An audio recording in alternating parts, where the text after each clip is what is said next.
Hey guys, welcome back to the channel, and today we're going to be doing a deck analyst on Avatar Aang. So the main thing you want to try to do with Aang is flip him over onto his backside. So you want to try to resolve water bending, earth bending, fire bending, and air bending all in one turn. It does take a bit of a setup to get there, but it is possible. And if you're not familiar with the backside, it gives all my spells Wooburg less, and it does count through generic as well, so you can just cast mana stuff. Cast mana value 5 or less for free, pretty much, unless if they have like double mana pips in there. But then there's also the other neat ability at beginning of each upkeep. You may transform Aang Master of Elements, and if you do, you gain 4 life, draw 4 cards, put 4 1/1 counters on him, and he deals 4 damage to each opponent. So even if you do flip him and then you want to flip him again, you can do some great like things where you can draw cards and all the neat abilities, and then next turn you can try to flip him again. But usually when you flip him to Aang Master of Elements, you are at a stable position where you are going to win most of the time. And so some of the key cards for the decks we'll get into just a second. And then when you are in a position where Aang is flipped, you want a way to have Toph on the field, and then some way to be able to airbend her away to get extra cards, because then you go into a loop where you can infinitely bounce the Toph, but you also want to have one other card in hand to be able to use her ability, where you can, when she enters, you discard a card, and if you do return target instant, resource a card from your graveyard back to hand. So usually you want something like Airbending Lesson in your hand to be able to cast over and over again, because then you would be able to bring back the Airbending Lesson, and you would target the Toph to airbend her away, and then Airbending Lesson would go to the grave. You then cast Toph for 2, but it would be for 0, because Master Aang would be flipped to his Wooburg side where you can cast stuff for free. So you cast it, you discard a card that you just drew off of the Airbending Lesson, and then you're wondering where's the payoff on that. So that's the next thing. So we have a Warstorm Surge. And so whenever creature control enters, it deals damage to its power to any target. So this is a combo where you will need some other mana open, because it is a 6 mana drop enchantment. So you can't really use Wooburg to cast all. So you do need some other sort of mana. Even if it's any other mana, you just need one other mana, and then you have an infinite flicker that deals damage. And then there's also these 2 cards that I find really fun to have out, because the interaction would be you can cast your stuff for flash, and when you cast them out through combat, you get to draw cards. And there has been times where I go into combat and I just flash in some creatures, draw some cards, get some of my bending abilities to go off, and there we go. We transform Aang. And then we can also flash in artifact spells. We don't really run a lot of artifacts in here, but we do play some interesting artifacts for sure. And then another really cool thing about the deck is the Earth King. So with the Earth King out, you make a 4/4 Bear creature token, and then whenever one or more creatures you control with power 4 or greater attacks, you may search your library for that many basic lands. Put them onto the battlefield, tap, then shuffle.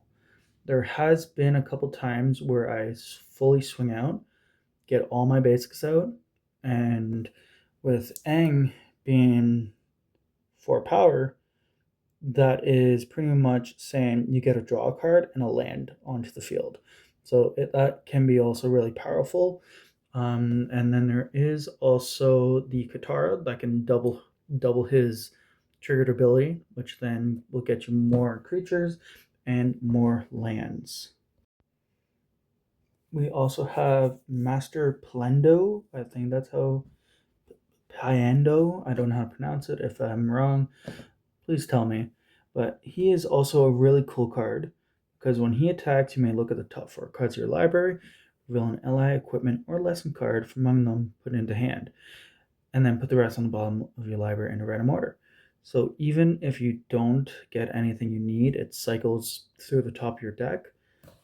And it is also really good because it's a 4/4 strike, first strike. So it can be good, and it is good, and then it also pairs up well with the Earth King. Next card up that's also really great is Kondo Selfless Commander.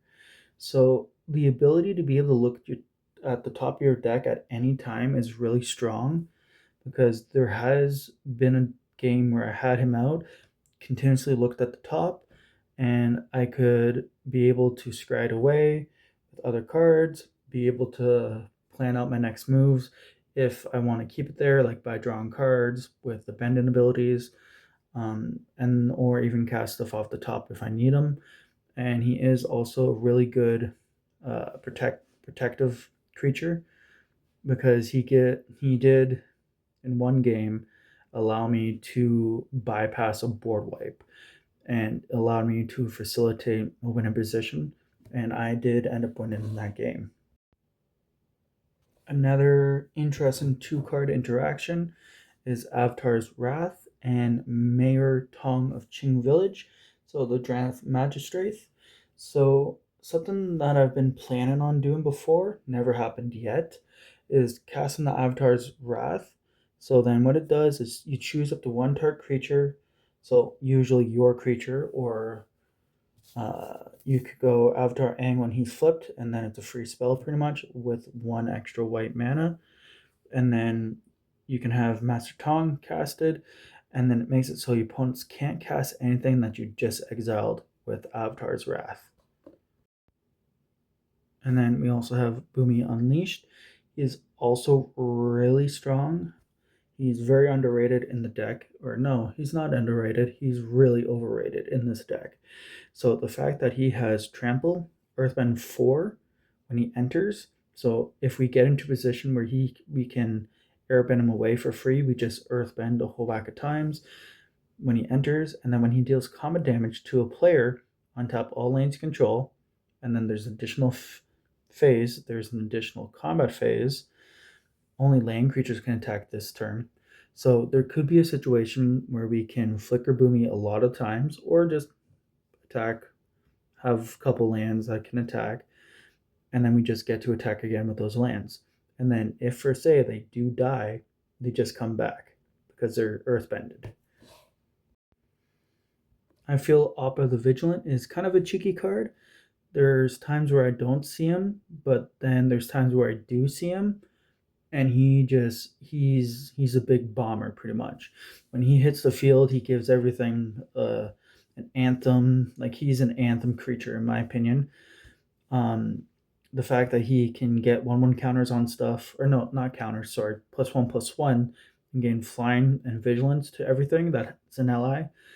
Disclaimer: everything in this deck is an ally. I think it is ally themed, and the fact that you can potentially cast him for less is really strong. There has, I think, one time where I casted him through the Mayan Zuko and the Blue Spirit, I think it's called, and I just cast him with Flash, and then he was out on the field, given everything a +1/+1 flying Vigi until end turn. So he is really strong.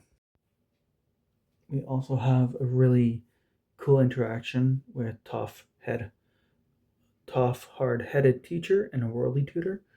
So what we can do is actually cast a worldly tutor, get our creature to the top. We can cast Toph, discard any card in our hand, and then we can get the worldly tutor back. And then we continuously worldly tutor away with stuff. And then if we have a way to airbend the Toph, we can infinitely amount, or not infinitely amount, but we can We can airbend Toph quite a bit of times, get our Worldly Tutor to resolve, get stuff to the top, have Aang to draw out the card, and potentially cast up that turn. So it is a really cool tutor interaction. We also have another 2-card interaction that's also really cool under the condition that we have Aang flipped.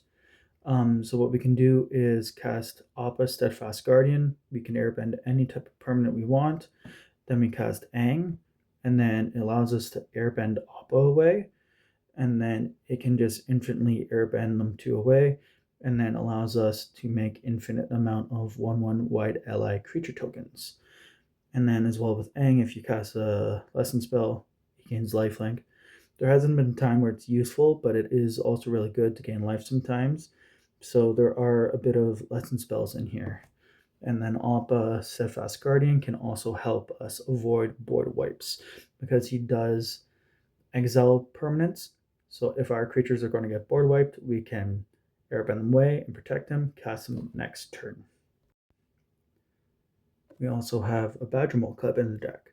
The fact that he enters and earthbends 1 and gives our creatures the ability when they tap for mana to add an additional green is really nice. The fact that we can earthbend quite a bit in this deck, being able to facilitate more mana and be able to cast our spells and be able to hit the curve that we need to cast when we need to bring out Aang and any other spell in the deck. There are many more different interactions that I found with Avatar Aang. If you guys like this content and want to see a part 2, leave a like, subscribe, and leave a comment.